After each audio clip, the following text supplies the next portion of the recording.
لوگوں سے عزتیں تلاش کرتے ہو تو وہ کیا تمہیں عزت دیں گے؟ وہ تو کل اچھا کہتے ہیں پرسوں برا کہنے لگ جاتے ہیں۔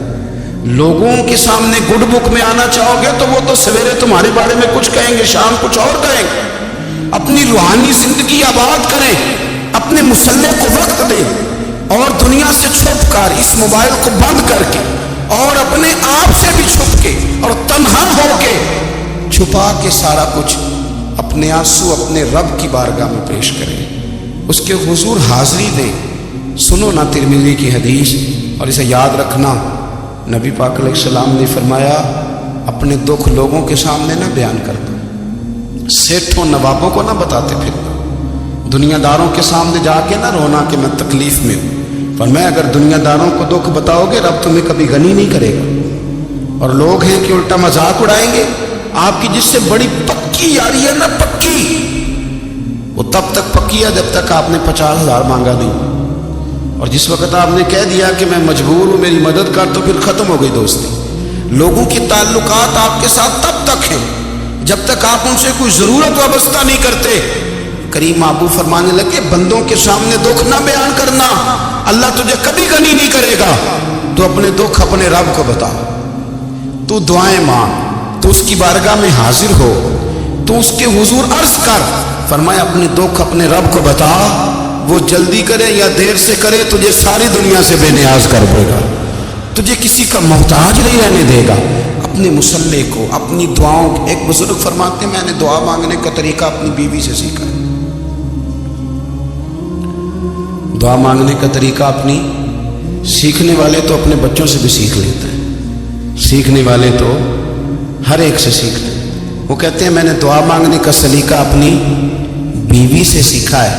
حضرت وہ کس طرح؟ فرمانے لگے میری بیوی نے نا مجھے کوئی کام بتایا، کچھ پیسوں کی ضرورت کے لیے کہا، تو میں نے اسے کہا کہ بھئی ابھی میرے پاس نہیں ہے، کچھ دنوں میں آتے ہیں تو میں دے دوں گا۔ عورتوں کی عادت ہوتی ہے وہ بار بار یاد کراتی ہے، 2-4 دنوں کے بعد پھر اس نے کہا حضرت وہ میں نے کہا تھا کچھ پیسے، میں نے اسے کہا کہ ابھی میرے پاس نہیں ہے، کچھ دنوں میں ملتے ہیں تو میں تمہیں دے دوں گا۔ اس نے کچھ دنوں کے بعد پھر کہا حضور وہ میں نے کچھ پیسے کہے تھے۔ فرماتے میں نے ڈانٹ دیا، میں نے کہا کہ کیا تو روز مجھے شرمندہ کرتی ہے، کہا نا میرے پاس نہیں ہے، ہوں گے تو دے دوں گا، تو روز یاد کراتی ہے۔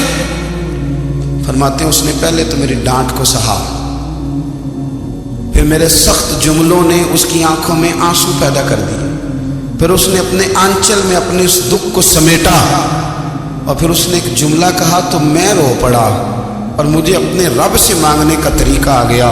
مجھے کہنے لگی حضرت جی آپ نے ڈانٹ دیا میں نے سہ لیا، پر آپ ہی میرے شوہر ہیں، بتائیں نا آپ سے نہ کہوں تو میں کس سے جا کے کہوں۔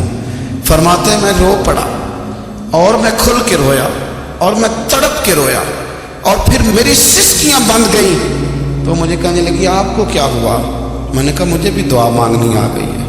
جب میں اسے کہوں گا نا اللہ تو ہی میرا رب ہے، میں تجھ سے نہ کہوں تو میں کس سے جا کے کہوں؟ میں کیوں کسی بندے سے سوال کروں؟ میں کیوں کسی دنیا دار سے کہوں؟ میں تیرے بندوں کا، نیک بندوں کا وسیلہ لے کے، تیرے محبوب کی غلامی لے کے تیری بارگاہ میں آئے، تجھ سے نہ مانگوں تو کس سے مانگوں؟